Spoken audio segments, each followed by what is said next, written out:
ಎಲ್ಲರೂ ಹೇಗಿದ್ದೀರಾ? Actually 2 ಡೇಸಿಂದ vlog ಮಾಡೋಕ್ಕಾಗಿರಲಿಲ್ಲ, ಸ್ವಲ್ಪ ಬ್ಯುಸಿ ಆಗಿದ್ವಿ ಫುಲ್ ಫ್ಯಾಮಿಲಿ ಎಲ್ಲ. ಇವತ್ತು ಬೆಳಗ್ಗೆನೇ ಫುಲ್ ಬಿಸಿಲು ಹೊಡಿತಾ ಇದೆ, ಥಂಡಿ ಕಮ್ಮಿಯಾಗಿ ಬಿಸಿಲು ಬಂದಿದೆ ಇವತ್ತು. ಆ್ಯಕ್ಚುಲಿ ಬೇಗ ಎದ್ದು ಒಟ್ಟಿಗೆ ಅಡುಗೆ ಮಾಡಿಬಿಡೋಣ ಅಂತ ಅಡುಗೆಗೆ ಇಟ್ಕೊಂಡೆ. ಒಂದು ಕಡೆ ಬಸ್ಸಾರು ಮಾಡೋಣ ಅಂತ ಆ್ಯಂಡ್ ಅನ್ನಕ್ಕೂ ಇಟ್ಕೊಂಡೆ. ಅಷ್ಟರಲ್ಲಿ ನಮ್ಮ ದಕ್ಷು ಪಾಪು ಎದ್ದ, ಕೂಗಿದ ತಕ್ಷಣ ಓಡಿ ಬರ್ತಾಯಿತ್ತು. ಅಮ್ಮ ಅಮ್ಮ ಅಂದ್ಕೊಂಡು ಜಾಣ ಮರಿ. ಇವತ್ತು 7:20 ಎದ್ದಿದ್ದಾನೆ, ಯಾವಾಗಲೂ ಬೇಗ ಎದ್ದೇಳ್ತಾ ಇದ್ದ. ಅದಾದಮೇಲೆ ಅವನ ಜೊತೆ ಸ್ವಲ್ಪ ಮುದ್ದಾಡಿಕೊಂಡು ಆಟಾಡಿಕೊಂಡು, ಅವನಿಗೆ ಗ್ರೈಪ್ ವಾಟ್ರ್ ಹಾಕ್ತೀನಿ ತೊಗೊಂಬ ಹೋಗಮ್ಮ ಅಂದೆ. ಎಷ್ಟು ಕ್ಯೂಟಾಗಿ ತೊಗೊಂಬಂದು ಕೊಡ್ತು ಅಂದರೆ, ರೂಮ್ಗೆ ಹೋಗ್ಬಿಟ್ಟು ತೊಗೊಂಬಂದು ಕೊಟ್ಟ ಅವನೇ.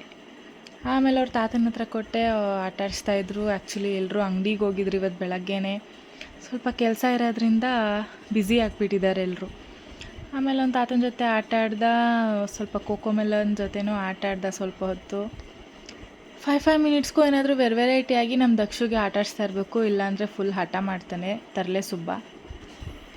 ಇದ್ರ ಜೊತೆನೂ ಆಟ ಆಡ್ಕೊಂಡು ಟೈಮ್ ಸ್ಪೆಂಡ್ ಮಾಡ್ತಿದ್ದ. ಓಕೆ, ದಕ್ಷು ಇದ್ರ ಜೊತೆ ಆಟಾಡ್ತಾ ಇದ್ನ. ಅಷ್ಟರಲ್ಲಿ ನಾನು ಸಾಂಬಾರಿಗೆಲ್ಲ ರೆಡಿ ಮಾಡಿಕೊಂಡು ಒಗ್ಗರಣೆ ಹಾಕ್ತೆ. ಸೊಪ್ಪು ಬೇಳೆ ಎಲ್ಲ ಎತ್ತಿಟ್ಟಿದ್ನಲ್ಲ, ಸ್ವಲ್ಪ ಬೇಳೆ ಹಾಕ್ಕೊಟ್ಟೆ, ಬೆಂದಿರುತ್ತಲ್ಲ ತಿನ್ನಲಿ ಅಂತ. ಕುತ್ಕೊಂಡು ತಿಂತಾಯಿದ್ದ, ಸ್ವಲ್ಪ ಸೈಲೆಂಟಾಗಿ ಕೂತಿದ್ದ. ಅವ್ನು ಕೂತಿರೋ ಅಷ್ಟರಲ್ಲಿ ಎಲ್ಲ ರೆಡಿ ಮಾಡಿ ಅವ್ರ ಮಾಮಂಗೆ ಸ್ಕೂಲಿಗೆ ಬಾಕ್ಸ್ ಎಲ್ಲ ಪ್ಯಾಕ್ ಮಾಡಿ ಅವನಿಗೆ ತಿಂಡಿ ಹಾಕ್ಕೊಟ್ಟು ಅವನ್ನ ಸ್ಕೂಲಿಗೆ ಕಳಿಸಿದ್ದಾಯಿತು. ಅವನು ಆ್ಯಸ್ ಯೂಶ್ವಲ್ ಸ್ಕೂಲಿಗೆ ಹೋದ. ಆ್ಯಕ್ಚುಲಿ ಇವತ್ತು ಸಾಯಂಕಾಲ ಅಂಗಡಿಯಲ್ಲಿ ಪೂಜೆ ಇತ್ತು, ಸೊ ಬೇಗ ಬಾ ಅಂತ ಹೇಳಿ ಕಳಿಸಿ ಅವನಿಗೂ ಕಳಿಸ್ದೆ. ಆಮೇಲೆ ದಕ್ಷಿಣ ಆಚೆ ಕರ್ಕೊಂಡು ಹೋಗಿದ್ದೆ, ಸ್ವಲ್ಪ ರಿಫ್ರೆಶ್ ಆಗಲಿ ಪಾಪುನು ಅಂತ, ಒಳಗಡೆನೇ ಇದ್ನಲ್ಲ ಅಂತ. ಸೊ ಆಚೆ ಕರ್ಕೊಂಡೋಗಿ ಅಲ್ಲೊಂದು ಸ್ವಲ್ಪ ಟೈಮ್ ಸ್ಪೆಂಡ್ ಮಾಡ್ಕೊಂಡು ಬಂದ್ವಿ. ಅಲ್ಲಿವಾಗ ನಡೆಯೋದು ಸ್ಟಾರ್ಟ್ ಆಗಿಬಿಟ್ಟು ಎಲ್ಲೋದ್ರೂ ಕೆಳಗೆ ಬಿಡಬೇಕು, ನಡ್ಕೊಂಡು ಓಡಾಡ್ಬೇಕಂತವನ್ನ ಎತ್ಕೋಬಾರ್ದಂತೆ. ಫುಲ್ಲು ಅಳು ದಕ್ಷುದು. ಸೊ ಎಲ್ಲರೂ ಬೆಳಗ್ಗೆ ಯಾಕೆ ಕೆಲ್ಸಕ್ಕೆ ಹೋಗಿದ್ರು ಗೊತ್ತಾ? ಈ ಕೆಲಸಕ್ಕೆ, ಅಂಗಡಿನ ಸ್ವಲ್ಪ ಡೆಕೋರೇಟ್ ಮಾಡೋಕ್ಕೆ. ಪೂಜೆ ಇತ್ತಲ್ಲ, ಹೂವು ಎಲ್ಲ ಮಾರ್ಕೆಟ್ಗೆ ಹೋಗಿ ತೊಗೊಂಬಂದರು ಅಮ್ಮ ಮತ್ತು ಹಸ್ಬೆಂಡು. ಸೊ ಎಲ್ಲ ತೊಗೊಂಬಂದು ಎಲ್ಲ ರೆಡಿ ಮಾಡ್ತಾಯಿದ್ದಾರೆ. 6 ಗಂಟೆಗೆ ಎದ್ದು ಮಾರ್ಕೆಟ್ಗೆ ಹೋದ್ರು ಇಬ್ಬರೂ. ಸೊ ಹೂವು ಎಲ್ಲ ತೊಗೊಂಬಂದು ಡೆಕೋರೇಷನ್ ಮಾಡ್ತಾ ಇದ್ದಾರೆ ಬೆಳಗ್ಗೆನೇ ಅಂಗಡಿನ. ಸಂಜೆ ಆಗಲ್ಲ, ಇನ್ನೂ ಸ್ವಲ್ಪ ಕೆಲಸ ಬಾಕಿ ಇತ್ತು. ಸೊ ಎಲ್ಲ ಡೆಕೋರೇಷನ್ ಮಾಡಿ ರೆಡಿ ಮಾಡಿ ಬರ್ತಾರೆ ಎಲ್ಲ. ಆಮೇಲೆ ಕುಶಲ್ ಸ್ಕೂಲ್ಗೆ ಹೋಗಬೇಕು, ಅವ್ರ ಕೆಲ್ಸಕ್ಕೆ ಹೋಗಬೇಕು. ಸೊ ಈಗಲೇ ಎಲ್ಲ ರೆಡಿ ಮಾಡ್ಕೊಂಡು ಬರ್ತಾರೆ ಮನೆಗೆ. ನಾಡ್ದು ಬೇರೆ ಹಬ್ಬ ಇದೆಯಲ್ಲ, ತುಳಸಿ ಹಬ್ಬ. ಸೊ ಅದಕ್ಕಾಗುತ್ತೆ ಹೂವು ಅಂದ್ಬಿಟ್ಟು ಅಂಗಡಿ ಪೂಜೆಗೂ ಹಬ್ಬಕ್ಕೂ ಒಟ್ಟಿಗೆ ತಂದುಬಿಟ್ಟಿದ್ರು ಅಮ್ಮ. ಬೆಳಗ್ಗೆನೇ ಮಾರ್ಕೆಟ್ಗೆ ಹೋಗಿ ಎಲ್ಲ ತೊಗೊಂಬಂದರು, ವೆರೈಟಿ ಹೂವನ್ನೆಲ್ಲ. ಸೊ ಅವರೇ ಎಲ್ಲ ರೆಡಿ ಮಾಡ್ತಾಯಿದ್ದಾರೆ. ನಾನು ಹೋಗೋಕ್ಕಾಗಲ್ಲ, ಯಾಕೆ ಹೇಳಿ, ಇದಾನಲ್ಲ ನಮ್ಮ ಮನೇಲಿ ತರಲೆ ಸುಬ್ಬ. ಆ ಸುಬ್ಬನ ನೋಡ್ಕೊಳ್ಳೋದೇ ಒಂದು ದೊಡ್ಡ ಕೆಲಸ. 5 ನಿಮಿಷ ಕೂರಲ್ಲ, 5 ನಿಮಿಷ ಎತ್ಕೊಂಡ್ರು ಇರಲ್ಲ. ಬೇಕು ಅಂದಿದ್ದು ಬೇಕು, ಹೋಗ್ಬೇಕು ಅಂದಿದ್ದು ಹೋಗಬೇಕು, ಹಂಗೆ ಹಠ ಮಾಡೋದು ನಮ್ಮ ದಕ್ಷನ ಹಿಡ್ಕೊಂಡು ಯಾವ ಕೆಲಸನೂ ಮಾಡೋಕ್ಕಾಗಲ್ಲ ಗುರು. ಎಷ್ಟು ಹಠ ಮಾಡ್ತಾನೆ, ಎಷ್ಟು ಆಟ ಆಡಬೇಕು ಅಂತಾನೆ. ಆಟ ಆಡಿದಷ್ಟು ಆಟ ಆಡಿಸ್ತಾನೆ, ನಮಗೆ ಸಾಕಾಗಬೇಕು, ಅವನಿಗಂತೂ ಚೂರು ಸಾಕಾಗಲ್ಲ. ಅದಕ್ಕೆ ನಮ್ಮ ಮನೇಲಿ ಯಾರೂ ನನ್ನ ಕರ್ಕೊಂಡೇ ಹೋಗಲ್ಲ. ಅಮ್ಮ ತಾಯಿ ನಿನ್ನ ಮನೇಲಿ ಇದ್ಬಿಡಮ್ಮ, ನಿನ್ನ ಮಗನ ನೋಡಿಕೊಂಡು ಅಂತ. ಯಾಕೆಂದರೆ ಇತ್ತ ಕೆಲಸನೂ ಆಗಲ್ಲ, ನಾವು ನೋಡ್ಕೊಂಡಂಗೂ ಆಗಲ್ಲ. ಅಲ್ಲಿ ಇದ್ಬಿಟ್ರಂತೂ ಅಮ್ಮನೇ ಬೇಕು ದಕ್ಷುಗೆ. ಅವ್ರ ಅಮ್ಮಮ್ಮ ಅಂದರೆ ಫುಲ್ ಇಷ್ಟ. ಅಮ್ಮಮ್ಮನ ಬಿಟ್ಟು ಬರಲ್ಲ. ಅದಕ್ಕೆ ಅವ್ನು ನೋಡಿದ್ರೆ ಹತ್ತು ಬಿಡ್ತಾನೆ. ಅದಕ್ಕೋಸ್ಕರ ದಕ್ಷು ನಾನು ಮನೆಯಲ್ಲೇ. So full preparation. ನನ್ನ ತಂಗಿ ಪಾಪ ಅಲ್ಲಿಂದ ವೀಡಿಯೋ ಮಾಡೆಲ್ಲ ಸೆಂಡ್ ಮಾಡಿದ್ದು. ಸೊ ಇದಾಗಿತ್ತು ಬೆಳಗಿನ ಕೆಲಸ ಕಾರ್ಯಗಳು ನಮ್ಮ ಅಂಗಡಿಯಲ್ಲಿ. ಅಷ್ಟರಲ್ಲಿ ನಾನಿಲ್ಲಿ ಎಲ್ಲ ರೆಡಿ ಮಾಡಿ ಕುಶಲ್ನ ಸ್ಕೂಲಿಗೆ ಕಳಿಸಿದೆ. ನಮ್ಮ ಪಾಪಗೂ ತಿನ್ನಿಸ್ಬಿಟ್ಟು ನಾನು ಸ್ನಾನ ಮಾಡ್ಕೊಂಡು ರೆಡಿ ಆದೆ. ಆಮೇಲೆ ಅಮ್ಮ ಮತ್ತು ಮನು ಬಂದರು, ಅವರು ತಿಂದ್ಬಿಟ್ಟು ಹೊರಟ್ರು ಮತ್ತೆ ಅಂಗಡಿಗೆ. ಯಾಕೆ ಅಂದರೆ ಅಂಗಡೀಲಿ ಸ್ವಲ್ಪ ಕೆಲಸ ಇತ್ತು ಎಲೆಕ್ಟ್ರಿಷಿಯನ್ದು. ಸೊ ಅವ್ರು ಹೊರಟ್ರು. ಮತ್ತು ಅದಾದಮೇಲೆ ನಮ್ಮ ದಕ್ಷ ಪಾಪನ ಮಲಗಿಸಿದ್ನಲ್ಲ, ಅವನು ಎದ್ದ. ಅವನಿಗೆ ಊಟ ಮಾಡಿಸಿ ಅವನು ಸ್ನಾನ ಮಾಡಿಸಿ ಅವನಿಗೂ ರೆಡಿ ಮಾಡಿದ್ದಾಯಿತು. ಸೊ ನಾನು ದಕ್ಷು ಇಬ್ಬರು ರೆಡಿ ಆದ್ವಿ. ಅಷ್ಟರಲ್ಲಿ ಅಮ್ಮ ಅವರು ಬಂದು ರೆಡಿಯಾಗಿ ಅವರು ಫ್ರೆಶಪ್ ಆಗಿ ಸ್ನಾನ ಮಾಡಿಕೊಂಡು ಮತ್ತೆ ಅಂಗಡಿಗೆ ಹೊರಟ್ರು. ಆ್ಯಂಡ್ ನಾವು ಅಪ್ಪ ದಕ್ಷು ಎಲ್ಲ ರೆಡಿಯಾಗಿ ಆಟೋ ಬುಕ್ ಮಾಡಿದ್ವಿ ಅಂಗಡಿಗೆ ಹೋಗೋಕ್ಕೆ. ಸೊ ಗ್ಯಾಪಲ್ಲಿ ಹಂಗೆ ಒಂದು ವೀಡಿಯೋ ತಕ್ಕೊಂಡೆ.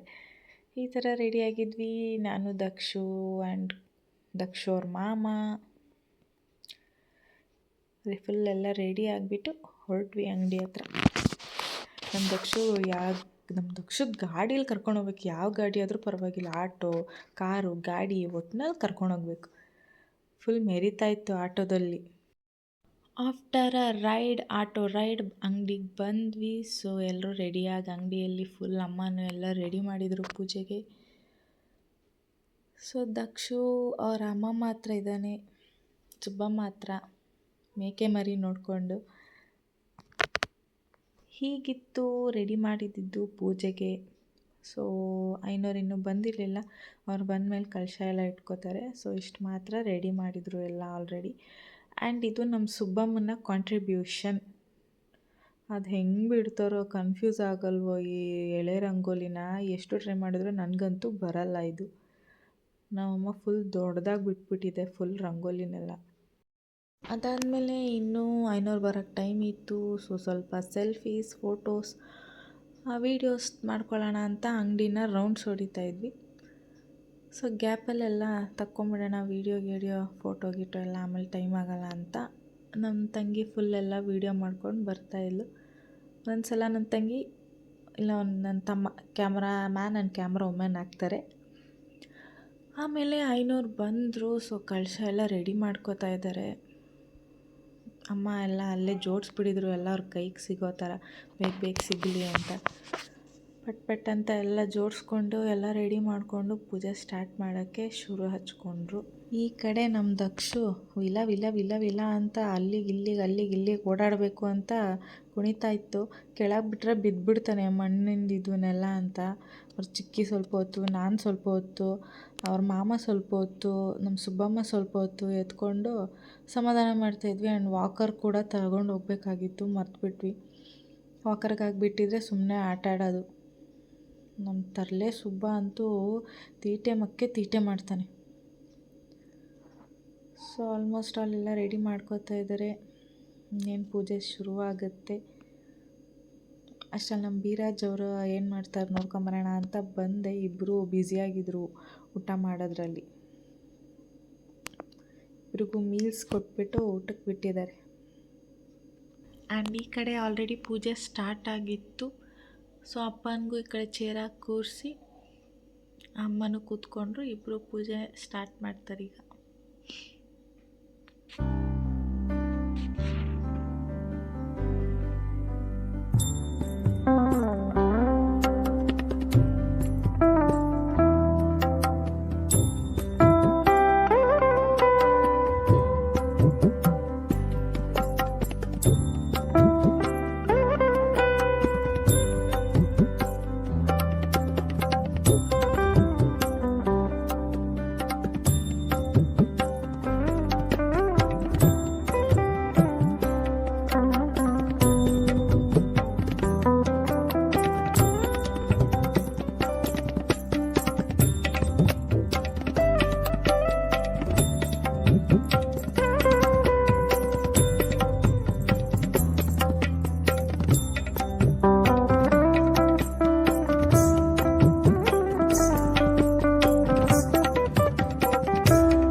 ನಾನು ನಮ್ಮ ದಕ್ಷು ಪಾಪನ ಹಿಡಿಯೋದ್ರಲ್ಲೇ ಆಗಿತ್ತು. ಅವನ್ನ ಎತ್ಕೋಬಾರ್ದಂತೆ ಕೆಳಗೆ ಬಿಡ್ಬೇಕಂತೆ ಓಡಾಡ್ತಾನೆ. ನೆಲ ರಫ್ ಇದೆ, ಬಿದ್ದಿದ್ದವನು ಅಂತ ಹಿಡ್ಕೊಂಡ್ರೆ ಅದಕ್ಕೂ ಹಠ. ಎಲ್ಲೋದ್ರೂ ನಮ್ಮ ದಕ್ಷುನ ಹಿಡಿಯೋದೇ ಒಂದು ದೊಡ್ಡ ಕೆಲಸ ಆ್ಯಕ್ಚುಲಾಗಿ ನನಗೆ. ಆ್ಯಂಡ್ ಈ ಕಡೆ ಪೂಜೆ ಕೂಡ ಸ್ಟಾರ್ಟ್ ಮಾಡಿದ್ರಲ್ಲ, ನಡೀತಾ ಇತ್ತು. ಮೊದಲಿಗೆ ವಿನಾಯಕನ ಪೂಜೆ ಮಾಡಿದರು. ಅಪ್ಪಂಗೆ ಸ್ವಲ್ಪ ಕಾಲು ನೋವು ಇರೋದ್ರಿಂದ ಚೇರ್ ಹಾಕ್ಬಿಟ್ಟು ಕೂರಿಸಿದ್ದೀವಿ. ಆ್ಯಂಡ್ ಪೂಜೆ ಮಾಡ್ತಾ ಕರೆಂಟ್ ಹೋಗ್ಬಿಟ್ಟಿತ್ತು ಸಂಜೆ ಈವ್ನಿಂಗ್. ಸೊ ನಮ್ಮ ಕ್ಯಾಮ್ರಾಮ್ಯಾನ್ ಕುಶಾಲ್ ಅವರು ಟಾರ್ಚ್ ಲೈಟಲ್ಲೇ ಫುಲ್ ವೀಡಿಯೋ ಮಾಡಿದ್ದಾರೆ ಪೂಜೆ ಮಾಡ್ತಾ ಇರೋದನ್ನು.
ಕಡೆಯಿಂದ ಅಂಗಡಿಗೆಲ್ಲ ಪೂಜೆ ಮಾಡ್ಕೊಂಡು ಬಂದರು. ಸೊ ಫುಲ್ ಸ್ಕೇಲ್ಗೆ, ಕ್ಯಾಶ್ ಟೇಬಲ್ಗೆ, ದೇವ್ರ ಹತ್ರ ಎಲ್ಲ ಪೂಜೆ ಮಾಡಿದ್ರು. ಆಮೇಲೆ ಗ್ಯಾಪಲ್ಲಿ ನಮ್ಮ ದಕ್ಷುಗೆ ಹೊಟ್ಟೆ ಹಸ್ವಾಯ್ತೇನೋ, ಸೊ ನಾನೊಂದು ಸ್ವಲ್ಪ ಬಾಳೆಹಣ್ಣು ತಿನ್ಸೋಣ ಅಂತ ತಿನ್ನಿಸ್ತಾ ಇದ್ದೀನಿ. ಹೊಟ್ಟೆ ಹಸ್ವಾಗ್ಬಿಟ್ರಂತೂ ಅಳು ನಿಲ್ಲಿಸಲ್ಲ. ಜಾಸ್ತಿ ತಿನ್ನಿಸ್ಬಾರ್ದು ಪಚ್ಚಬಾಳೆಹಣ್ಣು ಅಂದರು. ಸುಮ್ಮನೆ ಹಂಗೆ ತಿನ್ನಿಸ್ಕೊಂಡು ಅವನಿಗೆ ಸಮಾಧಾನ ಮಾಡ್ತಾಯಿದ್ದೆ. ಆಮೇಲೆ ಪೂಜೆ ನಡೀತಾನೆ ಇತ್ತು. ಸೊ ಈಗ ಮಂಗಳಾರತಿ ಮಾಡ್ತಾಯಿದ್ದಾರೆ. ದೇವರಲ್ಲಿ ಕೇಳ್ಕೊಳ್ಳೋದಿಷ್ಟೇ, ನಾವು ಮಾಡೋ ಕೆಲಸದಲ್ಲಿ ಯಾವುದೇ ವಿಘ್ನ ಇಲ್ದಲೆ ನಮಗೆಲ್ಲ ಆರಾಮಾಗಿ ಯಶಸ್ಸಿನ ದಾರಿ ತೋರಿಸ್ಲಿ ಅಂತ. ಜೀವನಕ್ಕೆ ಏನಾದರೂ ಒಂದು ಮಾಡಲೇಬೇಕಲ್ಲ, ಸುಮ್ಮನೆ ಕೂತ್ಕೊಳ್ಳೋಕ್ಕಂತೂ ಆಗಲ್ಲ. ಸೊ ಒಳ್ಳೆಯದಾಗಲಿ ಅಂತ ಈ ಪೂಜೆ ಮಾಡಿಸ್ತಾಯಿದ್ದೀವಿ. ಏಕೆಂದರೆ ಅಂಗಡಿ ನಮ್ಮದು ಶಿಫ್ಟ್ ಆಗಿತ್ತು. ಸೊ ಅವಾಗಿನ್ನೂ ಪೂಜೆ ಮಾಡಿಸಿರಲಿಲ್ಲ. ಅದಕ್ಕೋಸ್ಕರ ಈಗ ಪೂಜೆ ಮಾಡಿಸೋಣ ಅಂದ್ಬಿಟ್ಟು ಎಲ್ಲ ರೆಡಿ ಮಾಡಿಕೊಂಡು ಪೂಜೆ ಮಾಡಿಸ್ತಾಯಿದ್ದೀವಿ.